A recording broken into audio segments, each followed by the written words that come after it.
ప్రస్తుతం జరుగుతున్నటువంటి 5 రాష్ట్రాల ఎన్నికల్లో తమిళనాడు ఒక సినారియో గ్రౌండ్ చూసినట్టయితే తమిళనాడులో కొంత డిఫరెంట్ గ్రౌండ్ కనబడుతుంది మనకి. ఎందుకంటే తమిళనాడు పొలిటికల్‌గా చాలా అంటే అవేర్‌నెస్ ఉన్నటువంటి స్టేట్. మనకందరికీ తెలుసు. అక్కడ ఏఐడీఎంకే ప్లస్ డీఎంకే పార్టీలు గత 2 దశాబ్దాల నుంచి ఆల్మోస్ట్ 30 ఇయర్స్ నుంచి వాళ్ళే రూల్ చేస్తున్నారు. కరుణానిధి కాకపోతే అమ్మ జయలలిత. సో వీళ్ళిద్దరే అక్కడ తమిళ రాజకీయాలని లాస్ట్ 30 ఇయర్స్ నుంచి వాళ్ళే శాసిస్తున్నారు. మరి ఇప్పుడు తమిళనాడులో ఏఐడిఎంకే పార్టీకి this is one of the crucial కంటెస్ట్గానే కనబడుతుంది. వాళ్ళు బీజేపీతో టైప్ అయ్యి ముందుకెళ్తున్నారు ఈ ఎలక్షన్లో. మరి బీజేపీ ఏఐడిఎంకే అలయన్స్ డెఫినెట్గా they are giving a good contest, అంటే స్ట్రాంగ్ కంటెస్టే ఇస్తున్నట్టు కనబడుతుంది డిఎంకే. అయితే ఈ ఎలక్షన్ మొత్తంలో కూడా ఒక ఎక్స్ ఫ్యాక్టర్ ఏంటంటే యాక్టర్ విజయ్ స్థాపించినటువంటి టీవీకే పార్టీ, అతనికి విజిల్ సింబల్ వచ్చింది.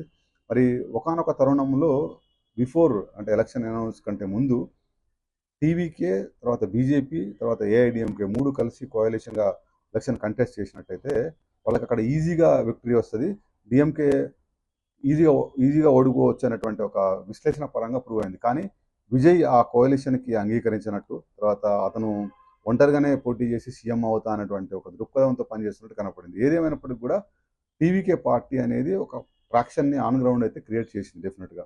సో ఇక్కడ మేజర్ ప్రోస్ అండ్ కాన్స్ ఏంటంటే కొంత యాంటీ ఇన్కంబెన్సీ ఫ్యాక్టర్ డిఎంకేకి ఎగెనెస్ట్గా ఉంది. వాళ్ళు తీసుకున్నటువంటి కొన్ని నిర్ణయాలు ఏవైతే ఉందో, ముఖ్యంగా హిందువుల మనోభావాలని వాళ్ళ దీపం రో ఒకటి, తర్వాత వాళ్ళు తీసుకున్నటువంటి కొన్ని సెక్యులర్ పార్టీ సనాతన ధర్మం అని చెప్పి తీసుకున్నటువంటి కొన్ని నిర్ణయాలు కొంతవరకు ప్రో హిందూ ఓటర్ని కొంత బీజేపీకి మూవ్ అవుట్ చేస్తున్నట్టు కనబడుతుంది.